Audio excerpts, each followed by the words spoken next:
high in heaven, Odin thought for himself. For as so often in them days, he was worrying about the Norns, those three shifty figures who weave the fates of gods and men and elves, trolls and dwarfs, who some gods could see and some gods barely, but were always up there under the eaves of the great yew, the one tree that held the worlds together. And Odin realized something. In all this time that I and Mimir, my old friend, have watched that design unfold, I have never asked the opinion of another god.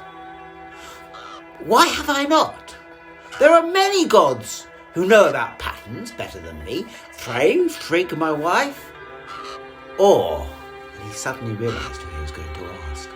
Frey, the brother of Freya, fierce Fane, Elven Lord. Why have I not asked the Elven Lord, the master of the patterns of weather, about the patterns the Norns are weaving? For he knows how patterns lead to futures. Yes. And when he thought that, Odin went to the halls of Valhalla, and it was a mellow evening in Valhalla, and the gods were wrestling and playing games, and he went up to Frey straight away and said, "Will you go for a walk with me, my fine fellow?" And Frey the master, he who wielded the sword that danced by itself, the sword that the gods thought would be their protection, for it had such a charm upon it that none might overmaster it. And so it was, by that sword's power, the Vane and the Aesir had drawn their fight, for Thor's glove none could beat. So the battle had been drawn at the beginning of time. But now time unfold, and Freya was an ally, and so with glove and sword, they felt that they were equal to the giants and to the evils of the world. So the great gods dreamed it. So, with Thor looked on as Odin took Frey up the hill high above Valhalla, and as the evening light filled the beautiful green fields that seemed to glow gold, purple and red, Odin said, "Can you see it?" And Frey looked, and he could see high above Gladsheim that which was not often seen, a great black yew. And he nodded and said, "The yew that carries the worlds, all 9 of them in its branches." And Odin said, "Yes, that. But can you look down there on the bottom of its boughs, where there is something like a star? Something like a star is shining, a well perhaps. Can you see 3 figures?" And Frey said, yes, I can see them, but I can't see what they're doing.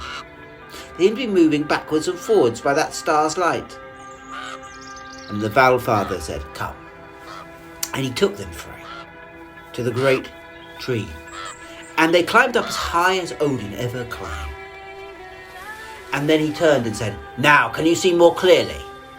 And Frey looked, and he saw the shadows had resolved into great giantesses, and the giantesses had a loom, and they were weaving skeins of fate again and again and again. And Odin the Valfather said, "Can you see anything of their design? Are they near completion?" And Frey looked long,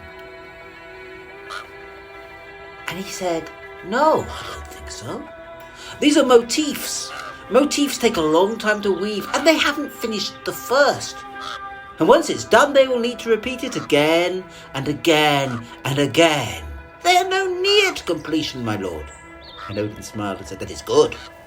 Well, you might as well look on the view. This is where I first saw your lot. I first saw the veins from this high tree."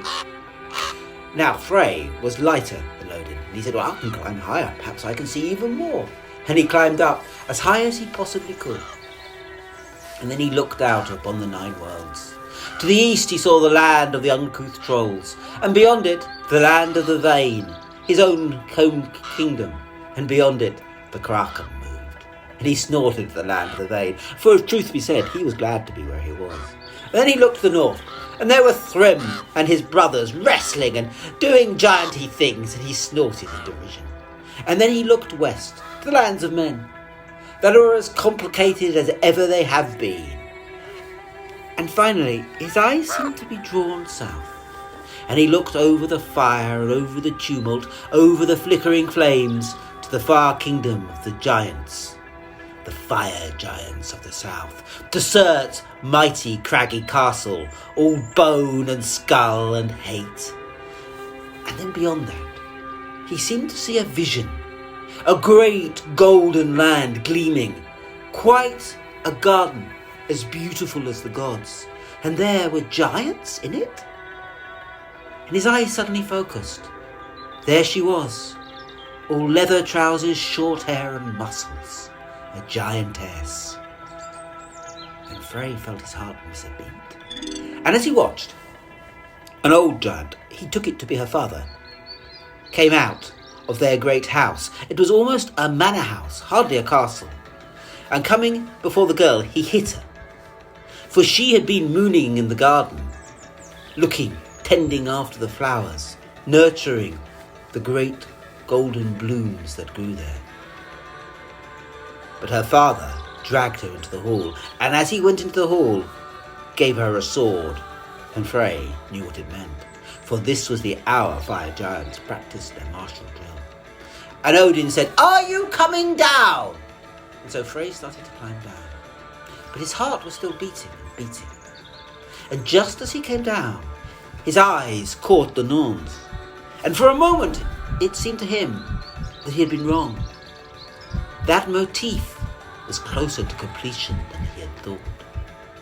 But whether that was true or not, the sight made him realize something about himself. Something deep in his nature, something shameful about who he loved. And it whispered to him in a voice he could not ignore, "I love a giantess. I, a god, a high god, have fallen in love with a short-haired, muscled giantess." And for the shame of it, he hid. Now for 9 days, nobody saw Frey at all. He was locked in his hall and would not come out. And at the end of 9 days, his sister and father, Njord and Freya, went to see him. And Freya said, "Look, brother, I know something of love. It seems to me that you love." And Njord, his father, said, "Well, tell us who she is. Which goddess, which lucky goddess have you fallen in love with? Or is it a young elf? Everybody is tolerant here. We'll welcome her. Tell us who she is." And Frey said nothing, he just shook his head. And then Freya, thinking the problem might be their father, sent him away and said, "Look, I'm your sister. I know all about love. I'm the goddess of love. And I know a god in love. Is it an elf? Is it a goddess?" And Frey said, "No, it is neither. Elf or goddess, but I will tell you no more, my sister." And Freya left him. Now, 9 days more passed. But Frey is the god of weather. And when he sulks and will not weave his charms, the weather becomes more and more chaotic. And soon the twisting tumult even reached up to heaven. And the Valfather, rubbing his eye in despair, but remembering that Frey had been hiding since he took him to the one tree, went to see him all alone. And he came to Frey and said, "My son, was it something you saw from the tree that has made you what you are, a god hiding?" And Frey said, "No, yes, but not what you think. I did not see enemies. I saw something within." And Odin smiled and said, "I know that talk. You've fallen in love with somebody. Well, if it's a hairy dwarf, we'd have her here. Man, dwarf, troll, Bring her here. Bring them here, if I may. And Frey blushed all the rainbow hues that the elves blush, but would say nothing. And the Valfather, who kind of knew what it must be now, left. But as he left, somebody was just coming in to the great hall of Frey, his servant man. Now, his servant man could have been Frey's twin. They looked absolutely identical. And most of the time, Skymir, the servant, spent his time amongst the Vanes, for he took the place of Frey in the various rites that needed the elven god. And although he didn't have his power, he had something of his words and something of his silken voice and a lot of his charm. But he was coming back to see his old lord and to talk about times that have gone.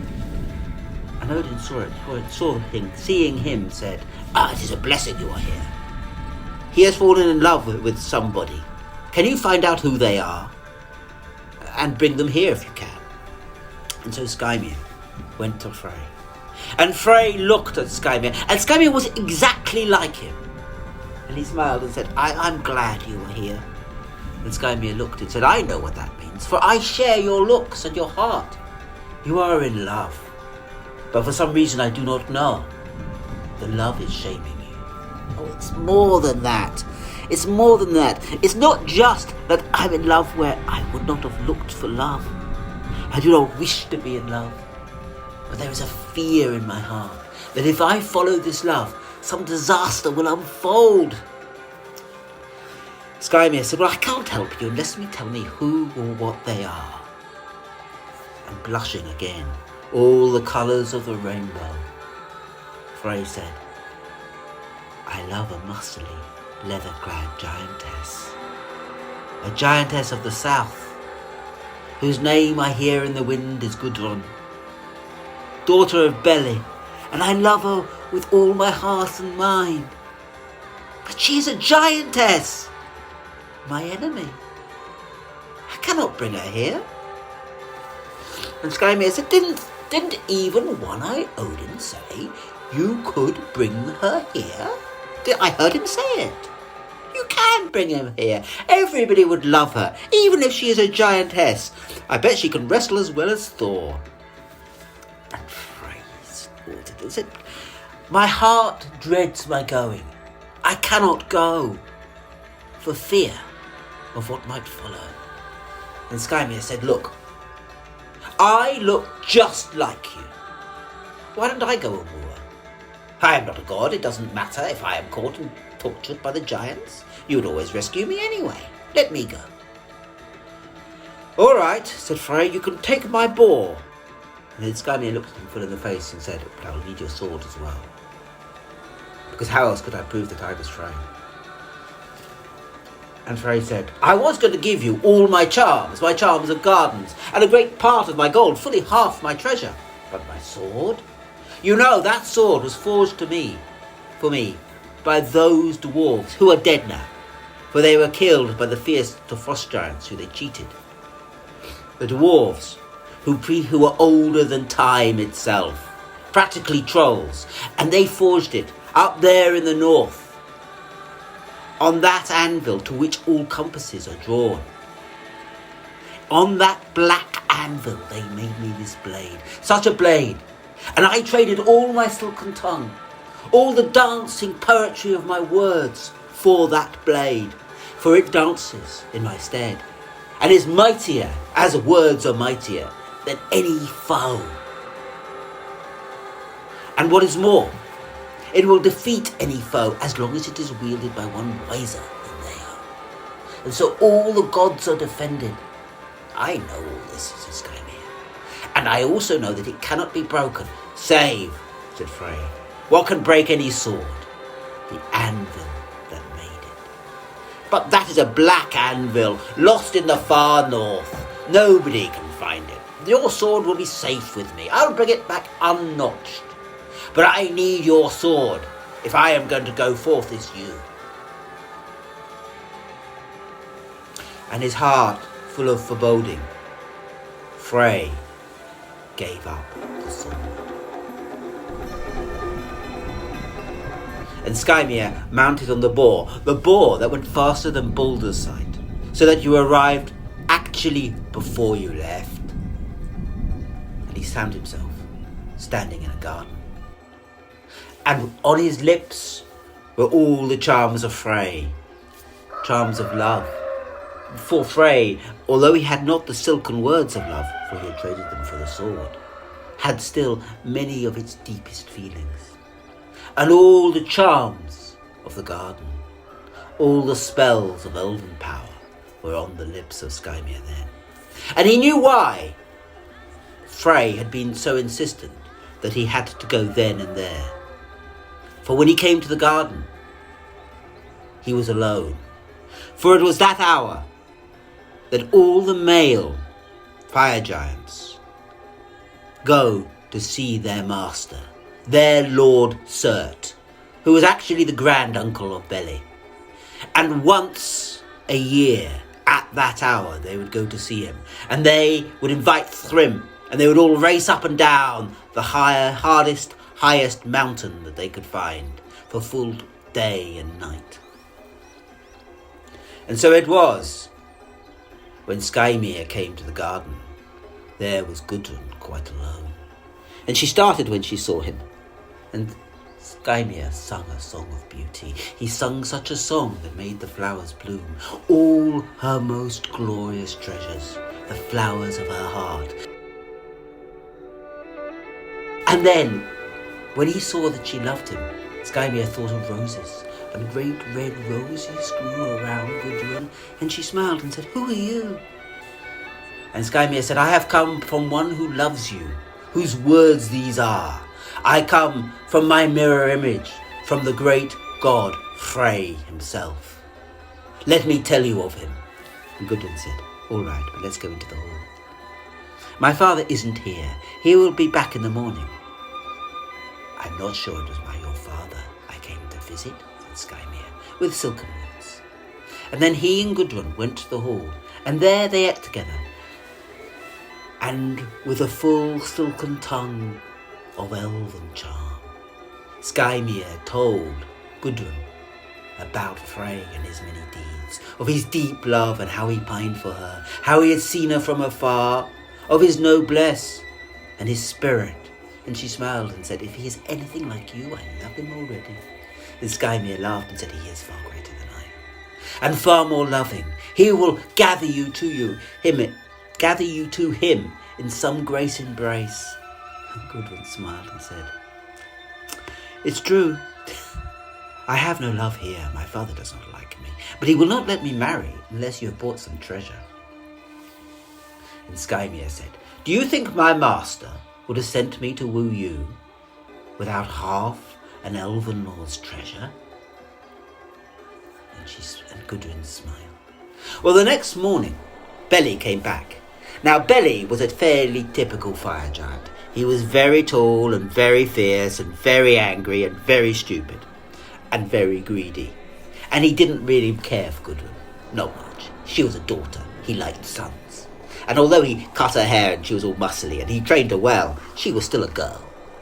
So, he had no problems as his great dogs barked far off in agreeing to terms, particularly when Skymir pulled out all the treasures, for there was an elven hoard, all magical swords that could not be broken, all helms that rendered the wearer invisible, all cloaks that could allow you to fly.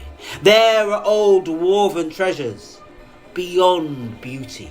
And Beli laughed and said, "Well, I would let your master marry for half such a treasure as this. Yes, she might marry him. But I need to check something first. For you must know, although she follows a lesser line, I am the great nephew of my Lord Surt, my master. He who rules over us all, and he must be a witness to this marriage, for it to be valid at all." And Beli stood in the hall, and he opened up his hand, and there was a sound like thunder. and in lightning, Surt replied. And suddenly, the hall was filled with fierce fire, flame and anger, and all the dogs howled. For there was Surt, full in his power and might, a great fire giant who stood up miles high, it seemed, his very brow wreathed with flame and lightning. And he looked down and said, "Well now, what have the gods sent us here? What have the gods sent to us?" And Belly said, "He says he's Frey." "Ha! If he is Frey, he'll have a sword with him," said Surt. "And if that sword is half what the gods boast it is, it will be a blade indeed. For if it is wielded by some wise stranger, it will cut anything. All right, let us test him in it." And Surt took out his black shield. Now this was the shield he'd been forging for millennia.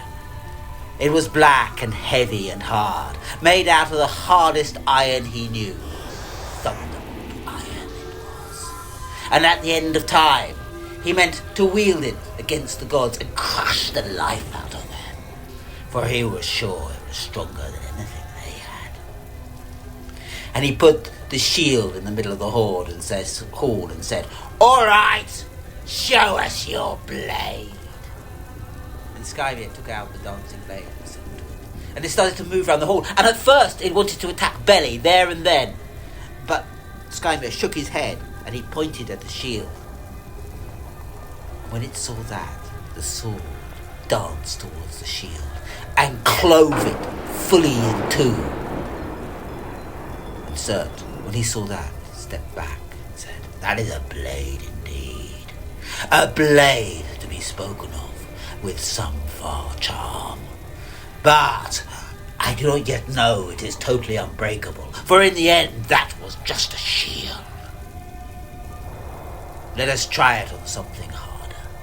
And if it can destroy this, I will know the sword cannot be matched in this world." And Surt was gone and back in the flash of lightning. And when he came back, he had with him his own anvil, black and heavy and smoky, with which he forged, as he said, the very doom of gods. And he put the anvil in the room, and there was utter silence as Skymir took out the sword and set its charm working. And the sword made to attack Surt there and then, wanting to end him, as it were, there in that hard hall. But once again Skymir shook his head and pointed to the anvil. Now, anvils are dangerous for swords, and that anvil was surely the most dangerous, for it was the very forge of the southern lands. And the sword looked at it long and hard, and the great fire giants started to snort, as if they thought the sword was not going to strike. But suddenly, with a flash of fiery lightning, the sword clove the anvil in two.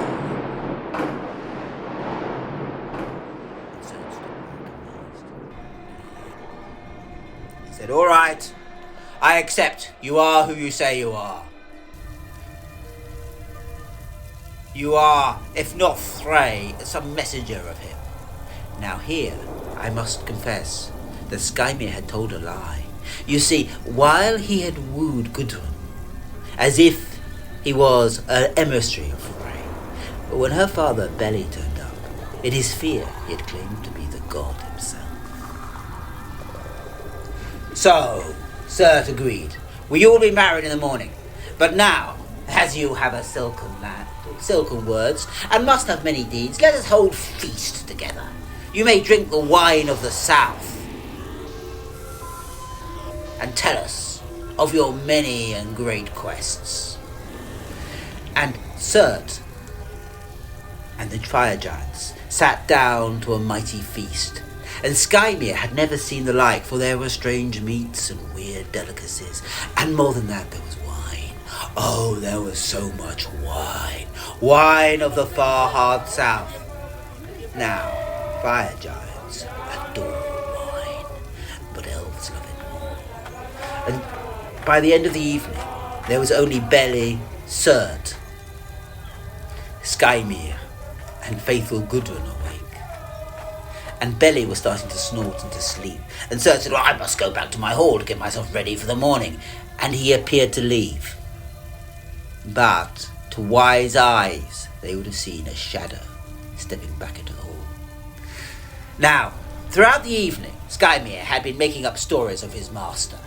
And now he was really, really drunk and wanted to boast properly. That sword I wield, it's so powerful, for it was forged by the dwarves who were like trolls. Up in the hard north it was forged, he said.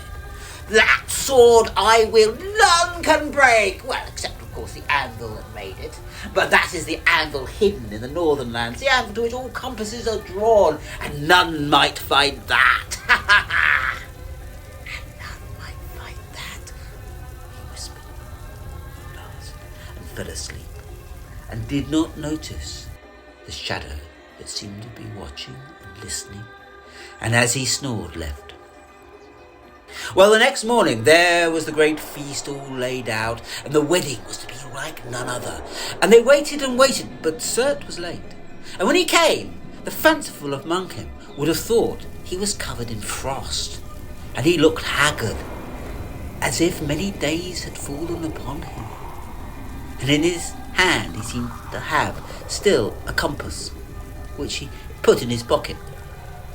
And then he came before the happy pair and said, now, I hear, Frey, that you are going to marry Gudrun. Now, it is the custom of the giants that on marriage day, the groom cuts a pat of butter in two and shares it with his bride. And Gudrun looked amazed, because she had never heard of this custom. And I have the pat of butter. So will you take out your sword, which is of course the greatest sword that has ever been, and cut the butter in two? And Surt took out a pat of what seemed to be yellow butter. It was a very large pat indeed, and it seemed a little heavy, for he struggled to put it on the floor. And he said, well, I had to make this in the night. This is fresh fire giant butter. It is always this heavy. And Skymere, who knew nothing of the world, took out the blade and gave it its charm. Now the blade made to kill all the fire giants then and there, all save Gudrun in the hall. But Skymere shook his head and pointed to the butter. Now the blade seemed reluctant, but Skymere forced his head and nodded, do it! The blade struck down, and suddenly, with a noise like the end of time, a shift and a shatter, and a great white flame went up to heaven. And the pad of butter was no more. There was the great iron, upon which all magnets are drawn. And suddenly Surt stood behind it and snorted and said, that is no wise man and no god. Kill him, Belly! Kill him now! But I take this anvil to your home. And Surt and the anvil of the north disappeared. And Belly came as Con Skymere, as he stood amazed upon his hall, and Skymere only had his dagger. But by his side suddenly there stepped Gudrun, and she said, no, no, I will not have the giants break their vow. I will still marry this man's lord. For I know he told you he is Frey, but he is his servant man. But I will marry Frey, said Belly. And taking then a hammer, he threw it at the head of Skymere. Now Skymere had nothing to defend him, and his head was quite crushed. But just at that moment, stepping out of the window in the sunlight, came Frey himself, and behind him his boat, and with him an elven hall, an elven host. And the elven host beset the fire giants, battling him in their hall. Now Frey had no weapon, for he had banked on getting back his sword, but seeing that he was not there, he picked down an antler from the giant's halls. And with that anklet he battled with Beli, and the battle waged backwards and forwards, and time again it seemed like Beli, who was a very strong fire giant, might win. But Frey was faster yet, and again and once again he would elude the blade, and once again he would jump and jump again, until at last he caught Beli unawares and struck him full in the face with the antler, crushing his head. Meanwhile Gudrun had fought with the elven host, and laughing all the time at the joy of fighting all those fire giants who had always been her masters, until at last the fire giant hall was empty. And then in sadness Frey gathered up the body of Skymir, and he and Gudrun and the elven host got upon his boat, that boat that could fold in a pocket and that could take any host anywhere, and sailed back to heaven. And Frey married the giantess there in bright Gladseen that very day, and there was joy in the heart of the gods. But in the heart of Frey it was tinged with sadness, for he had lost his friend Skymir. And at the end of the day, he and Odin once again walked up towards the Norns.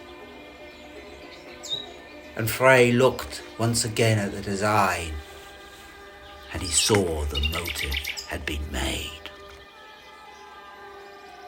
But for all that, wherever Gudrun went in heaven, golden flowers grew. And she was often at the shield wall, showing the Valkyries how to fight. And Frey, for all he lost, loved her deeply.